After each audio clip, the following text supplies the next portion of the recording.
Have you ever wondered what your hands, heart, and intuition might reveal about your life?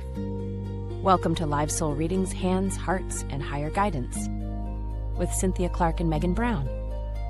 Each week we explore meaningful themes, answer heartfelt questions, and offer live soul readings, intuitive messages, and higher guidance to bring greater clarity to your relationships, purpose, healing, and next steps. Want a chance to be featured live? Submit your hand photos and questions in advance. And join us every Saturday at 10 a.m. Arizona time. Because sometimes the guidance you've been seeking has been waiting for you all along. Hello, everyone, and welcome to today's live stream. We're in another beautiful Saturday, and we are going to be talking about discomfort. So, how can we find comfort in discomfort is our topic. So, I want to just start out by mentioning that sometimes discomfort doesn't mean that you're out of alignment, right? Sometimes we think, oh, if I'm uncomfortable, that must mean that I'm not doing what I'm supposed to be doing. Or, it should be easy and comfortable and fun. Sometimes we think like that. But I find it to be actually the opposite is true. When we really get out of our comfort zone, that's when the real growth happens. So what do you think about that, Megan?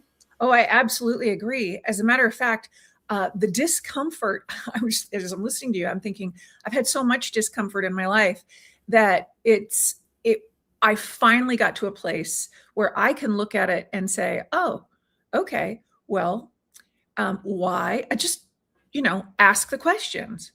Who did this? Why did it happen? What am I going to do about it? Okay. And when is this going to be resolved? And we don't necessarily have all of the answers to those questions. And this isn't even about a judgment. This is about getting to a place, I believe, mentally where it's all of a sudden become irrelevant in a way, because it doesn't matter how it got there. What matters is how I shift my mindset around the discomfort. That's what I've kind of gone with lately in the past couple of years.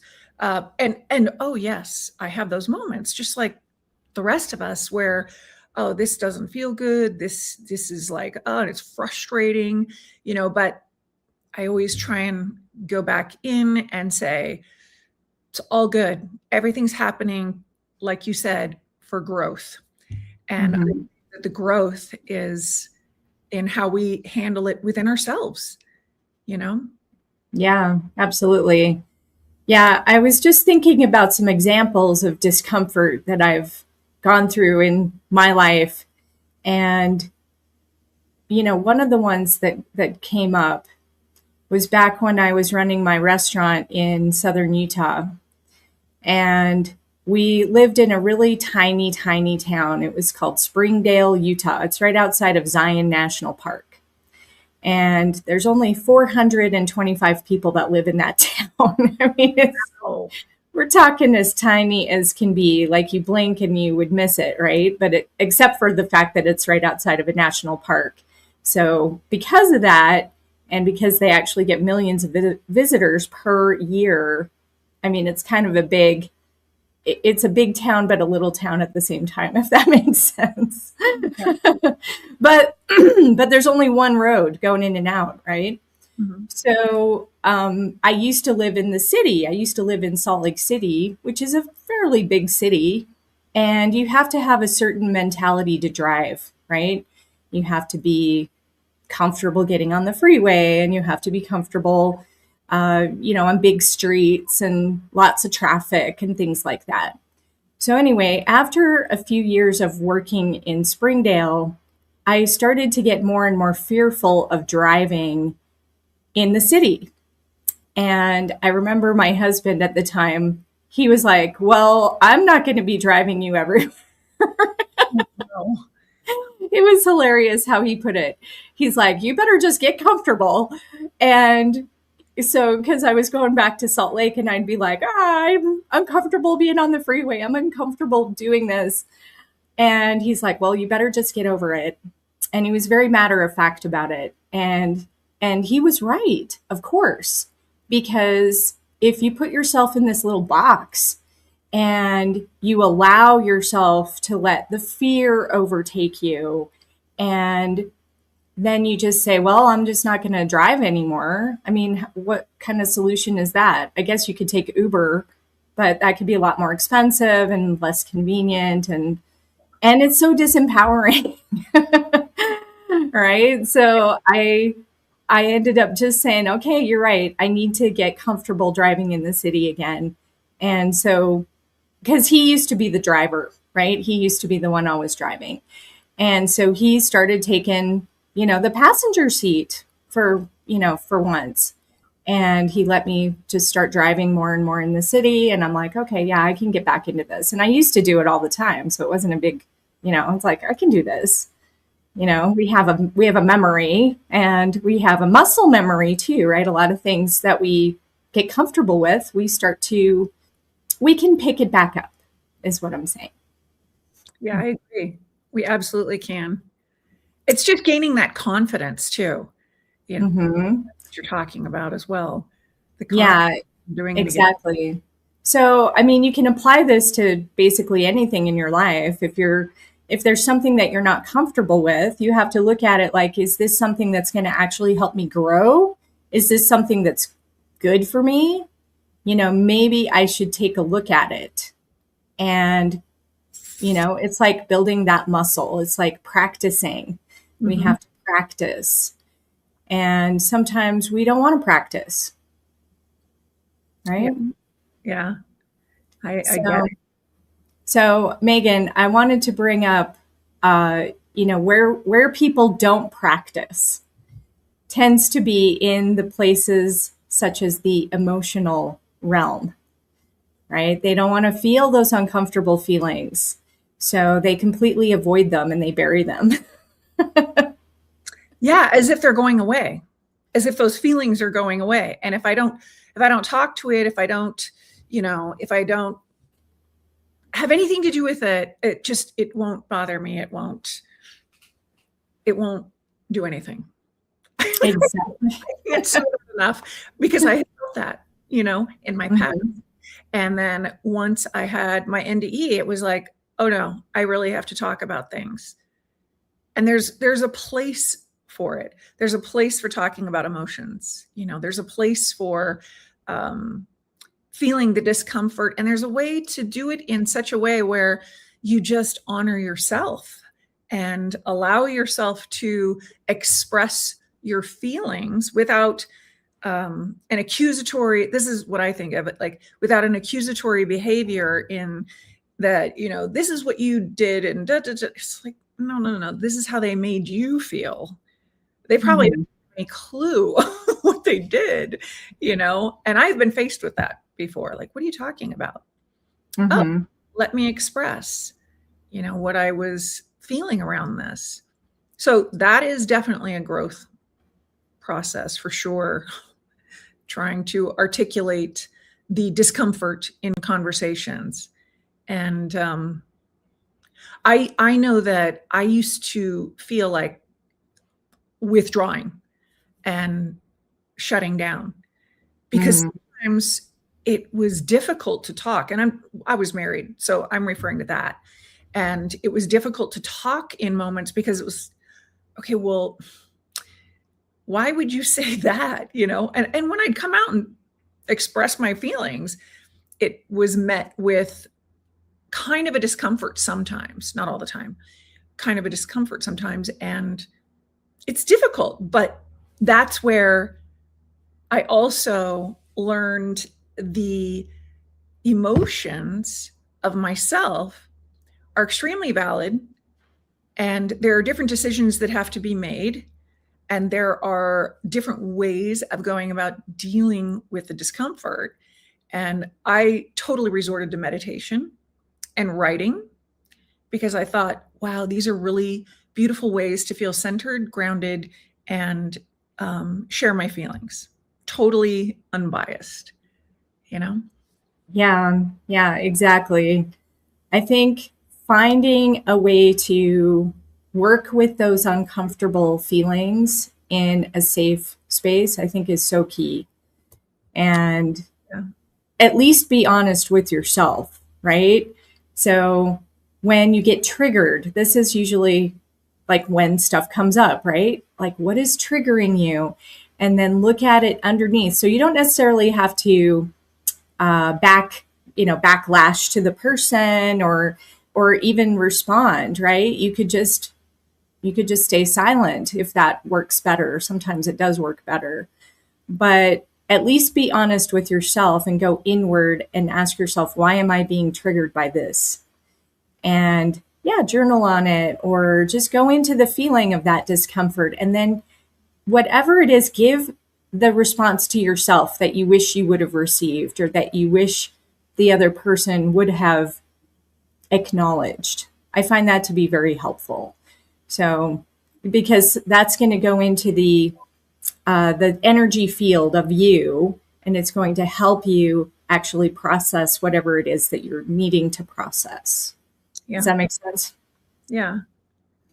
So, yeah. So anyway, we're definitely interested in your discomfort and helping you find comfort in that. So if anyone has any questions about it, feel free to type into the chat and we'll just keep going on our discussion here. So, I also want to talk about, going back to these feelings, asking yourself, what do I want to be true right now? You can ask yourself that. So, for example, going back to my discomfort in driving, right? So my body knows how to drive. I'm actually a very good driver. And I needed to connect back to a younger version of myself that was already confident in that situation.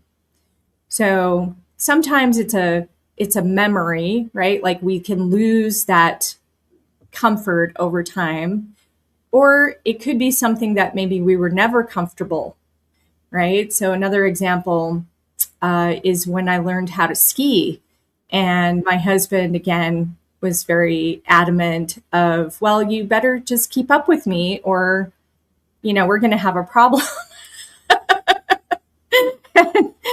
And he put me in some really difficult situations occasionally that were, I look back on it like, wow, I'm lucky I made it this far, like I was in a couple of no fall zones a few times.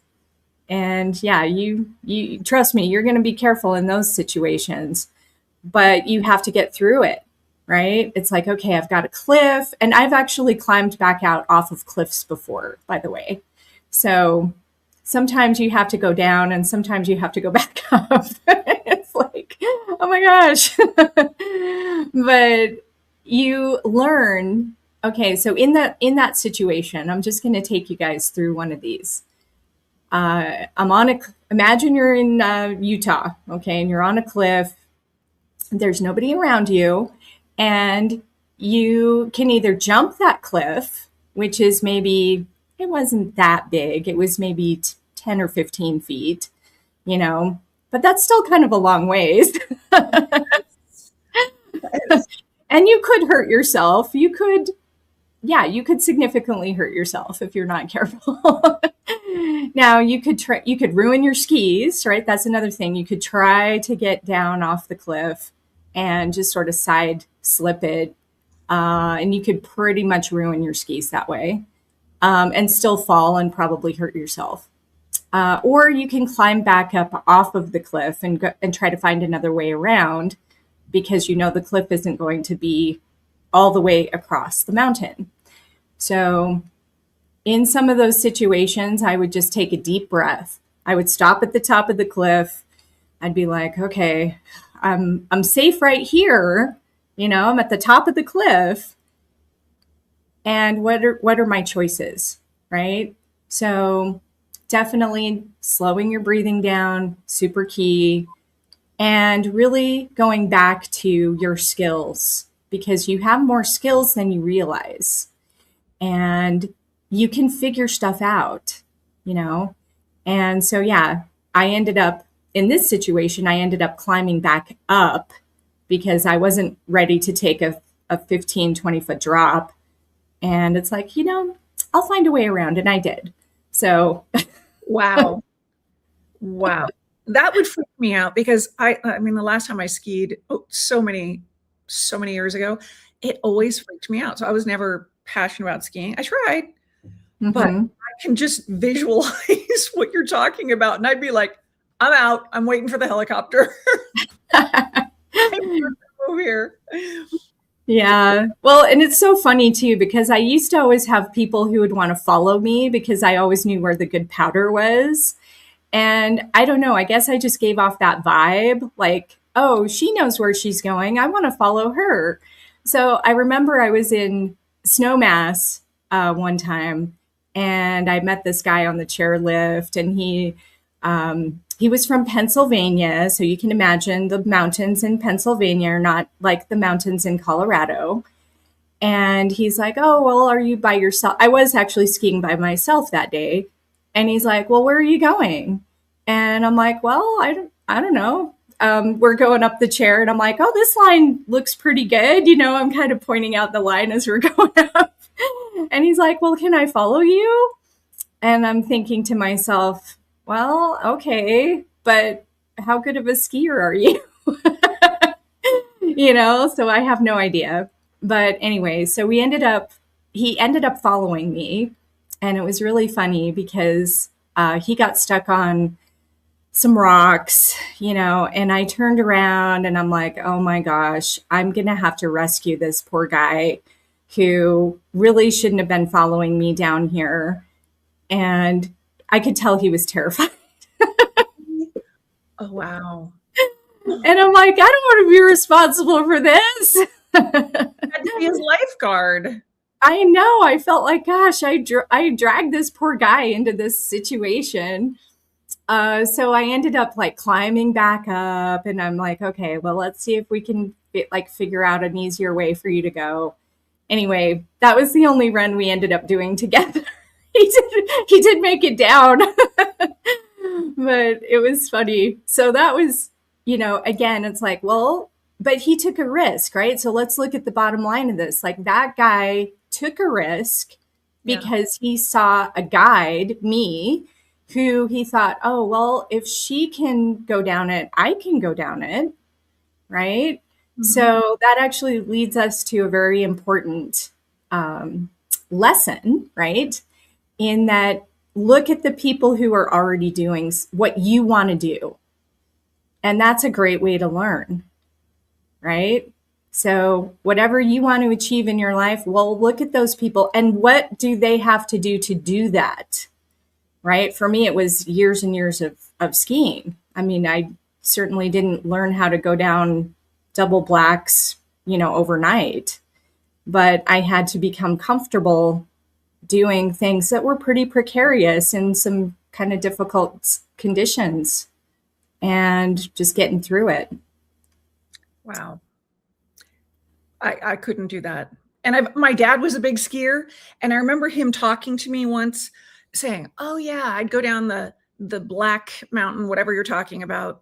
And it was so difficult. And he's telling me, I said, Dad, why? He goes, oh, I loved it. I'd go wherever they'd say, no, you can't go over here. I'd go and I would just see my brains out. I loved it. And I thought, oh, great, but I can't imagine doing that. But you bring up a good point that people do look to another for that confidence as well. Like, oh, well, if they can do it, so can I. It's a boost, of encouragement. And I love that, Sometimes it's just jump in. It's that saying, you can't just experience it if you put your foot in the water. You've got to really jump in and experience it, the entire thing. So Exactly. Yeah. Yeah. You can't just read a book about skiing and then know how yeah, to ski, right? right. And I still remember the day that I did my first Black Diamond run. And I remember getting to the bottom and I felt so accomplished. It's like, wow, I feel like I can do anything.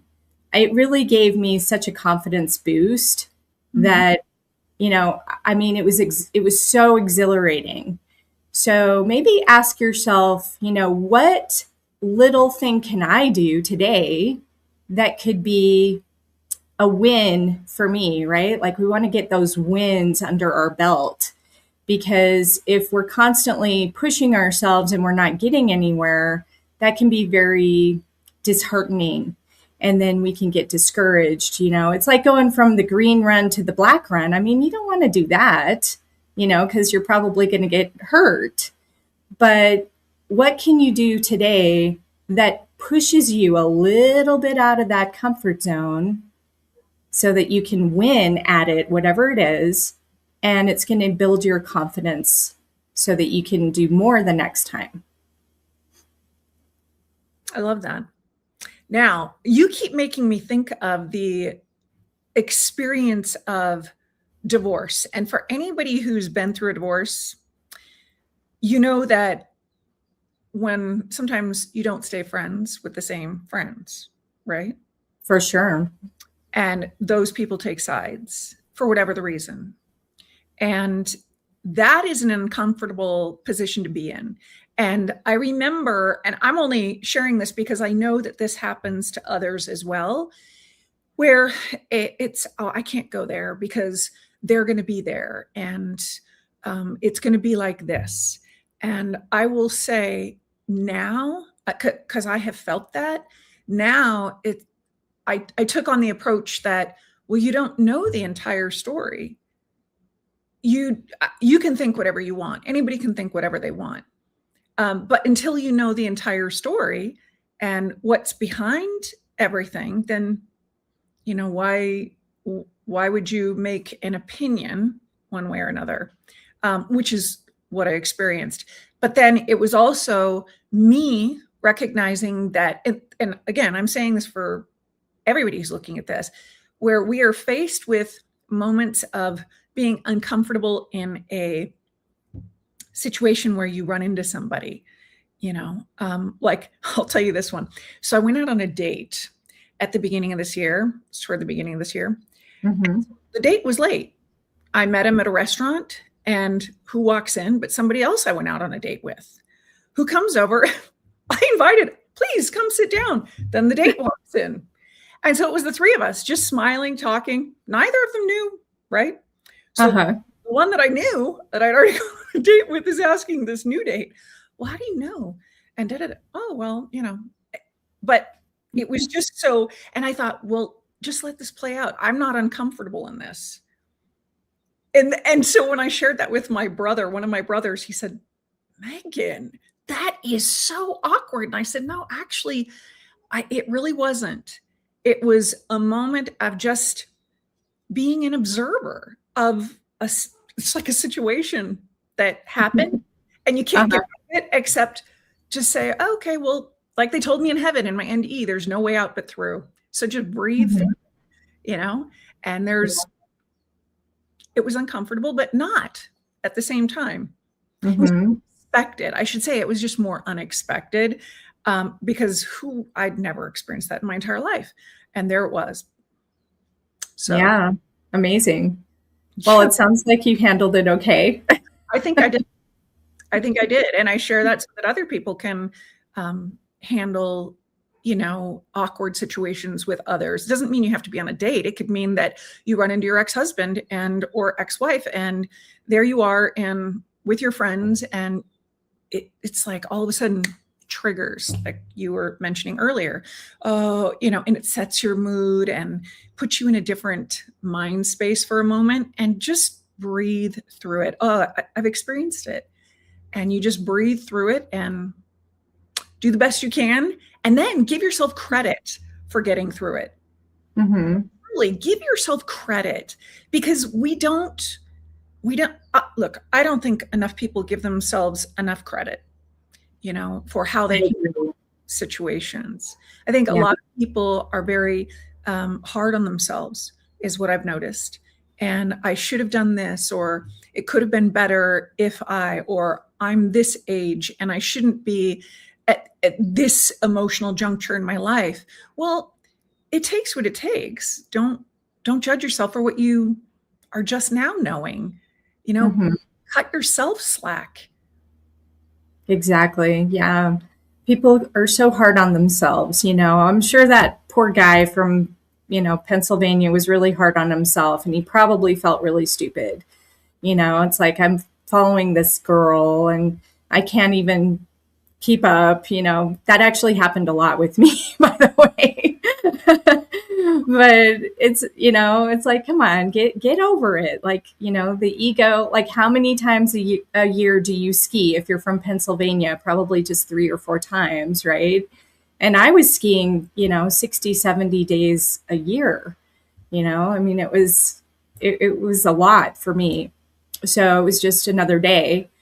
But anyway, yeah, I think their natural tendency is to be hard on themselves when they fail, or, even feeling the discomfort, right? I mean, that's how I was when I was doing the driving in Salt Lake. I'm like, why am I feeling so uncomfortable? I should be able to do this. I used to do this. And it was like, well, yeah, but you're out of practice.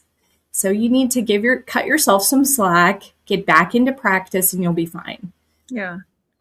You know, but yeah. So the the discomfort can become your friend as well. So you can look at your life and you can look at, what would I like to experience next? And if it's uncomfortable, it probably is a good direction for you to go in. Right? So I still remember, like you had mentioned, getting divorced, right? This is one I think a lot of people can relate to. It's like, the relationship is ending, it's not working out anymore. Maybe you've been trying for years to get it to work and it still isn't working. How much discomfort in that are you going to allow? How many years are you going to just put yourself behind what you need to do to grow? And how much are you going to put up with? And how much are you going to tolerate? Especially, I wouldn't classify myself as this person, but how much abuse are you going to put up with, right? Because some people put up with a lot of abuse and they just put themselves last every single time. And that kind of discomfort is not going to serve you, right? When are you going to say yes to yourself? Yeah, that's the important part right there. Because as I'm listening to you, it's totally yes. But at what point do you say, how far am I willing to lose myself and who I am for this other person to make it right, to try and fix this, to make it work? Because you've invested so many years. In my situation, it was so many years of being married, and why would I walk away? I really want to do this. I really want to do this. But then it was just, there comes a time when you have to take that breath and make a decision. And when that decision comes, everybody's is different, I know. But when that decision comes, you make it, and it is uncomfortable. Now, I know people who are like friends with their exes. They were married and now they're remarried, and, everything's great. And I'm thinking, I wish, I wish that could be the case, but not everybody is. But having said that, it's not well, we're done, we're completed in our cycle together in life. I'm not going to follow it up and say, why can't you get over it? Because we're each at our own process. Absolutely. Of how we're responding to the event. And it takes as long as it takes to move through it. That's definitely true. And depending on your heart line, go into the hands, everybody processes emotions differently. And that's going to show up in the length of your heart line, the curvature of your heart line. Everybody's different. And it's okay, right? You don't have to be like your spouse. You just have to be you. You have to understand who you are. And so you can heal and move forward and grow, because ultimately that's what we're here for in this life. Is you're in school, whether you're in school or not. This is Earth school. And if you're still on the planet, it means that you still have stuff to do and you're not finished. So rather than just ignore whatever it is, my attitude is always to take a look at it and ask yourself, well, what is my next step? What can I do to make my life better? How can I be comfortable in this uncomfortable situation? And what is the lesson behind it? What is being reflected back to me? And as soon as you learn those things, you're going to be leagues ahead of most people. Yeah, I remember feeling finally I got to the place where I could understand we outgrew one another. And the needs, my personal needs, I can't speak for him, but my personal needs changed. And there's nothing wrong with that. It's, oh, okay, this is where I'm at now. And I have to honor where I'm at right now, or I'm going to stay stunted from who I can actually be, the fullness of myself. And I think it's a beautiful growing opportunity. Now, it's so much easier to say this after it's done. Okay. Yeah, for sure. Because I wasn't feeling that when I was going through it. However, looking back, I say, okay, Megan, you learned a few things here along the way. And what are the positives? Because it's not all negative. And as a matter of fact, there's no negative in anything, believe it or not. It's actually all positive. That's what I feel now. Yeah, that's a good one to remind people of, because even a seemingly negative event like a divorce, I mean, that seems incredibly negative, is going to open up the door for your next chapter. And you're going to grow in ways that you can't even imagine or see in that moment. And there's love in it. There's always love in it, because the universe is benevolent. The universe loves you so much.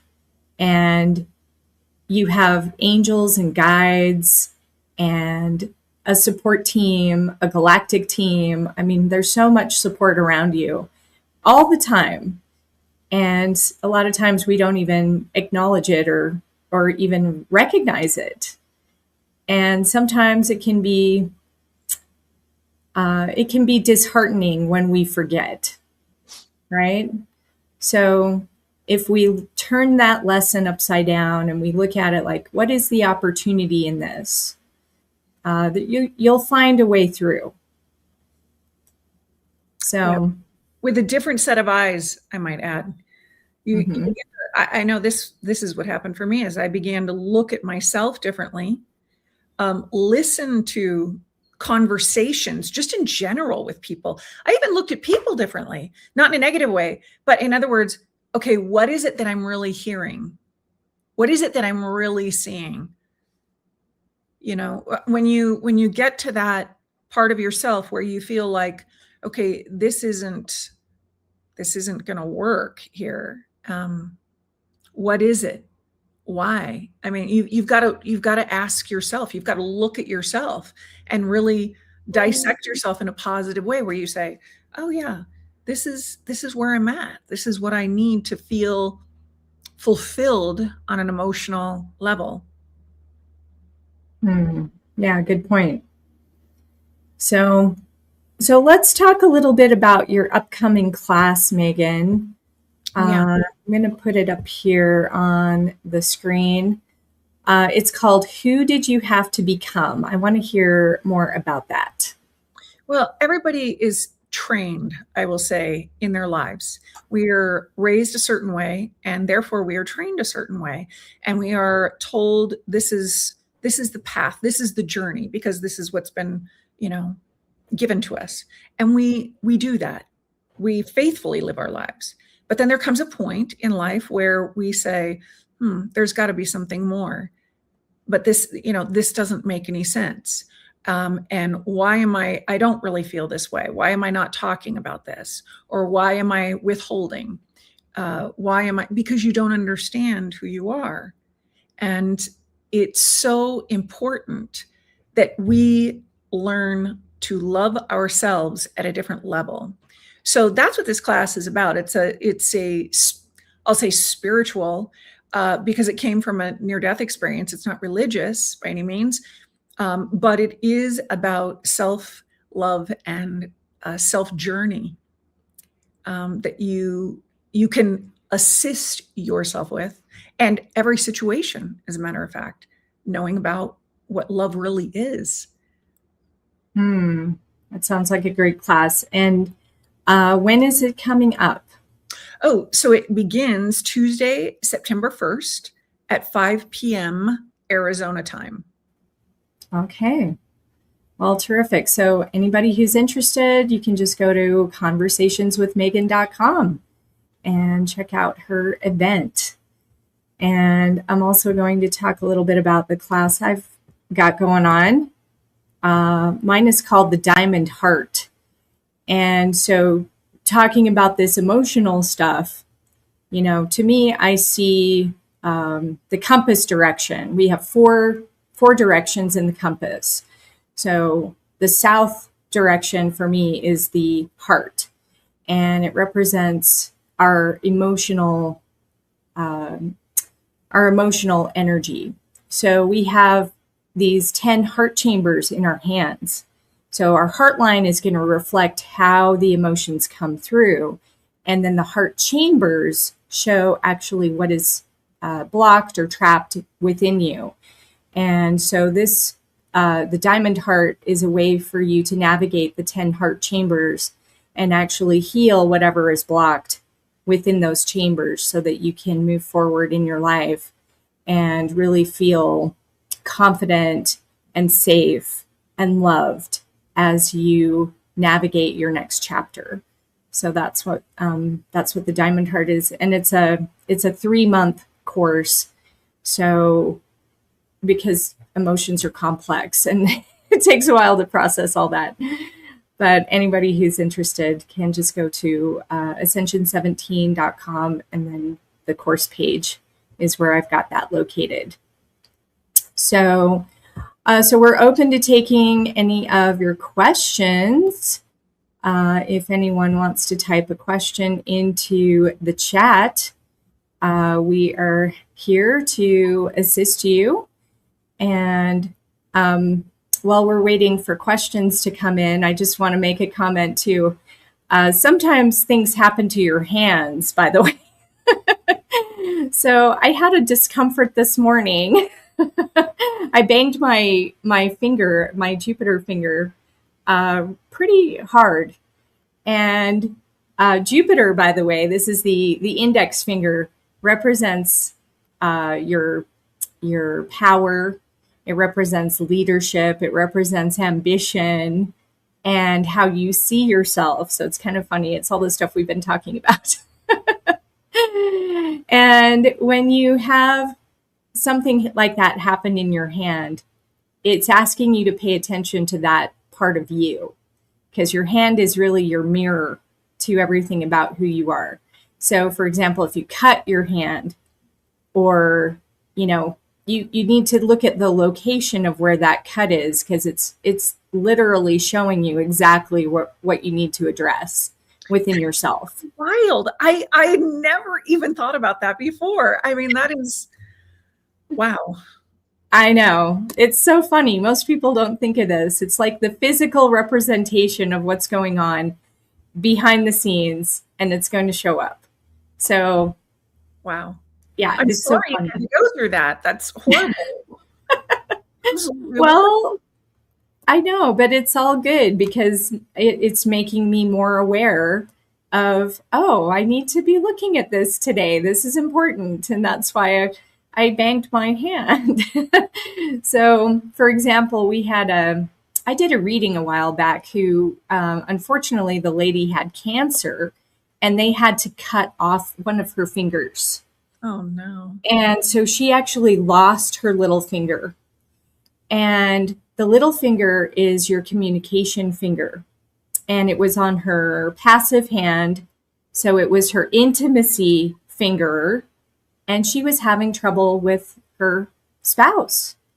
Oh, wait. So wait, intimacy finger and communication? Yes. Cynthia. So I know. So anyway, of course she was coming to see me because she was having this problem in her marriage. And then I'm looking at her hand like, what happened to your little finger? And then she told me she had to get it cut off because of cancer. And so I'm like, oh my gosh, well, this makes perfect sense as to why you're having this problem. It's literally being reflected through the hand. So yeah, so don't ever underestimate those little cuts or, bumps that appear. They are definitely killing you. I have a question for you, because in my car accident when I was a kid, my first NDE, this little finger I almost lost on my main, your active hand. And my passive is where I'm having issue now on the same finger. And so I'm like, okay, this one just came out of nowhere and resolved, but it was that. So I'm listening to you and I'm thinking, what is it about communication? I don't even know how to say this. I don't even know what to say other than it's surprising that there's a context here of understanding yourself and perhaps what your mission is if you're getting the same message or just a message on one of the fingers. I happen to get it on both the same fingers on both hands. So it's interesting. I'm now listening to you, hearing that, everything is about communication and relationships. But I'm not a palm reader, and I'm not a hand analyst like you are. I don't go any further than that. So it's interesting. Yeah, it is. Especially little finger issues, there's something that you're not listening to, or you're not hearing, or you're not communicating. That's what I would be looking at with that finger. So those would be the kinds of questions we would explore together. If you were my client, I would look at that. Wow. Yeah. That's interesting. But yeah, the hands will tell you exactly. That's remarkable. So I was thinking we could always pull a palmistry tarot card for the group as well, if there's no specific questions coming in, and we could tie it right into, and maybe you could tune into your guides, Megan, and we could just do like a group reading, which can always be good. And so the question that I'd like to just pose for everybody to think about is, what do I need to know about my own discomfort to help me move forward? Okay, so that's, I think, a good question for the collective. That's a great question. And I'm going to pull a card from my very own deck I created, which is called the Palmistry Tarot Deck. And this is definitely a labor of love that I created because I wanted to actually make my favorite deck be my own deck. So that's how it came out. It teaches you palmistry, it teaches you about crystals, and it teaches you tarot all at the same time. Okay, so this is the answer to that question. We're getting the inverted 6 of Earth. Okay, this is the zone of business. Okay, which is interesting because we're back to that little finger, which we were just talking about. And it's the middle section of the little finger. Okay, so this is really asking you to look at contracts. Okay, because the zone of business is all about contracts and negotiations. So what contracts have you made, either knowingly or unknowingly, that you are ready to shift? And because it's inverted, it's basically saying it's time for you to cut those contracts that are no longer working for you. And so, for example, if you are not in a place where you want to be, you know, like last week, for example, we talked about money because it was the Lion's Gate. So it's like, well, what contract needs to be severed with money? What have you agreed to? For example, a lot of people have vows of poverty from past lives. You know, there was, I think a ton of people actually suffer from this one. You know, it's like, well, I'm gonna suffer through my life, and I'm gonna make it really difficult, and I'm barely gonna skate by, and you know, that's the way to do it, because if I have money, you know, maybe I'm gonna get killed, right? A lot of people got killed for having money. Or maybe you're afraid to hold money because of the responsibility that comes along with it. You know, so look at those patterns and ask yourself, what is ready to be released? And this definitely can help you. And you don't have to hold a contract forever, by the way. You can release your vow of poverty right now.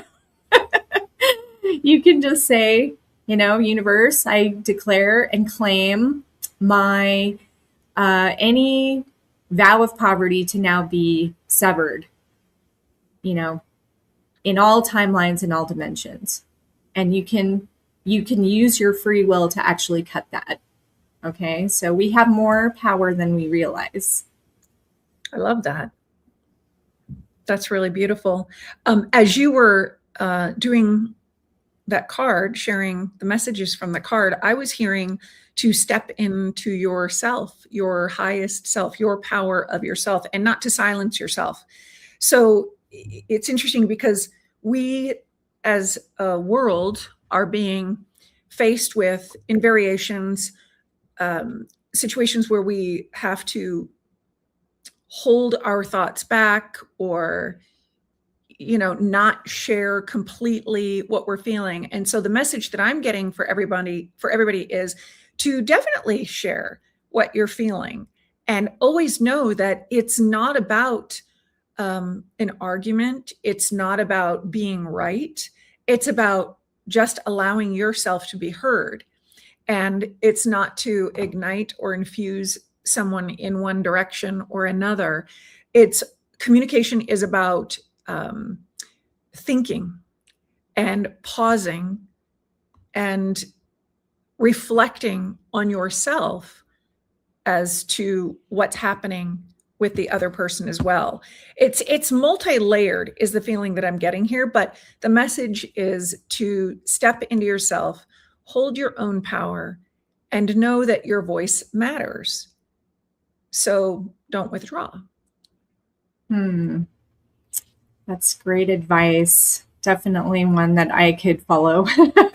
Well, yeah. You know, I just think of the little finger, you know, it goes along with that, and everybody has one. Yep.